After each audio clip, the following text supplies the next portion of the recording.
Obviously, you were involved with this philosophical understanding, the whole development of culture and philosophy and thought, and then you became exposed to this encounter with God, and then you began some kind of a journey that transformed you, and then made you ultimately a major shaping influence in Christianity.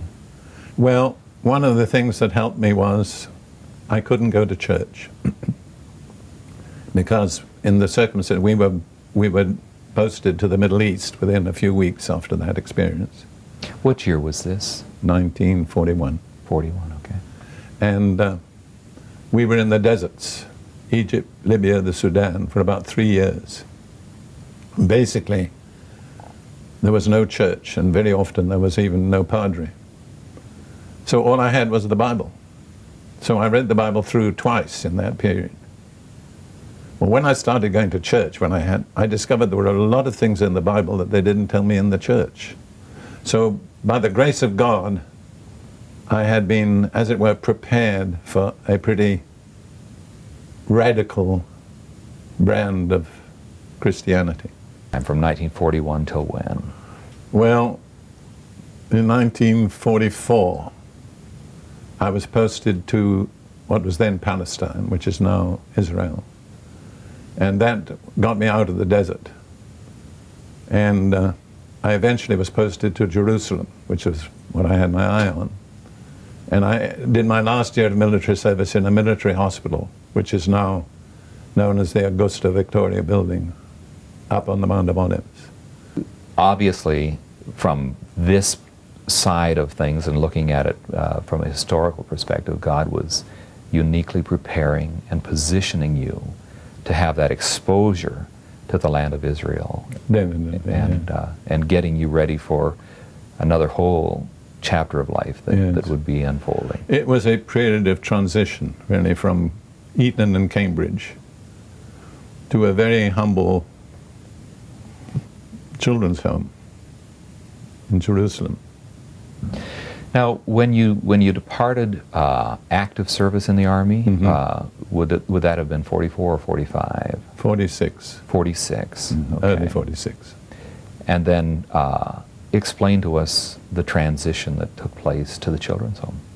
Well, when I was in the Sudan, some other Christian soldiers said, if you really want a blessing, there's a little children's home in Jerusalem. You should go there because you'll get blessed.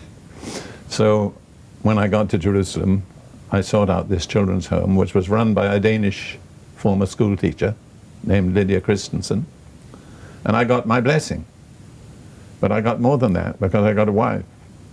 And so I can't go into the details, but Lydia and I married, and I became the head of this children's home, which contained 8 girls and an Arab maid and Lydia. Well, let me ask you a moment. You say you can't go into the details. You said that twice, once earlier and then now. But I'd like you to go into the details. I'd like well, to have Lydia some of that detail. was much older than me, and I had a tremendous admiration for her. I also was tremendously blessed in the children's home. It was really like a little piece of heaven in the midst of a very grim, ugly world. And then, before I moved to Jerusalem, I was praying for this poor Danish lady who had so many children and so little money. And the Lord spoke to me. He used to speak to me through tongues and interpretation, if you know what that is. And he said, I've joined you together under the same yoke and in the same harness. This was before you met her? I had met her, but I hadn't moved. Uh-huh. So I thought, well, that means we're going to work together. So when I got to Jerusalem, I went to see her and I said, I believe the Lord would have us to work together. Her response was absolutely typical. She said, he'll have to work on both ends of the chain. Mm-hmm. But he did work on both ends of the chain. And only after we were married did I realize that when he said under the same yoke, that was marriage, in the same harness, that was service. And we actually served the Lord together for 30 years from that time onward. So I have to say God has supernaturally directed my life right from the first, and is still doing so. Now, obviously, when you did wed with Lydia, you gained an instant family. That's right. And it wasn't a small family. No. Can you explain a little bit about that? Well, when I married Lydia, she had 8 girls in her children's home, and she was mother to them. Now, these were orphan children. Well, they're not necessarily orphan, but they're children without parents, let's put it that way.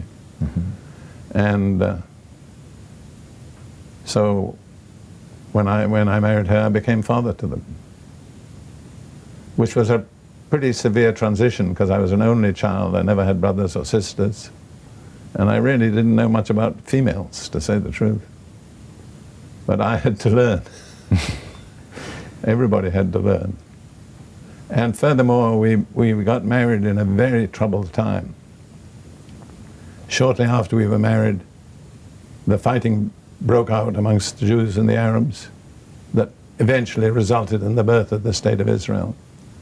And during that period, we had to flee from our house in the middle of the night twice to save our lives.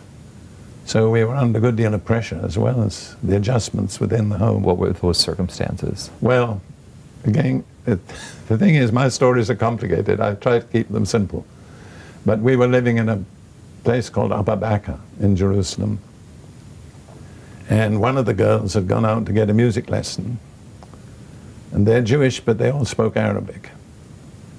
And when she came back, there was a truck full of Arab Legion soldiers at the front door, talking to the Arab office boy who kept the premises down below. And she knew that was strange, so instead of going through the front door, she went around the back of the house, up the side door, got on her hands and knees, crawled out onto the balcony, and listened to what they were saying. And she's fluent in Arabic. And they were saying, how many people are there in this house, and who are they? And they say, they're mostly Jewish girls, and the oldest is such and such an age. Well, they said, how would it be if we come back later? And the office boy said, well, if you come back at midnight, there'll be nobody around. What was being implied there was that they would kill you? Kill or rape, yes. Mm. I mean, I'm a realist. I'm talking about the Middle East. Mm. That's all. I mean, everybody knows what will happen.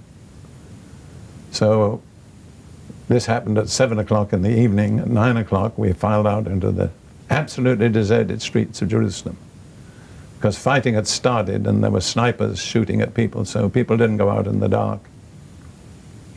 And we wandered through the streets of Jerusalem and eventually came to a British military zone which was surrounded by barbed wire higher than this ceiling. But we had no authority to go in. You could only go in with a pass. But we had visiting with us a British constable in the Palestinian police, and he came with us as a kind of escort. And he said, I can get in, I'll go in and ask the commanding officer if he'll let you in. So we stood out there outside this barbed wire for about half an hour, and the British soldier was very courteous. He was sitting in a little sandbag pillbox, and he got up and gave his seat to Lydia.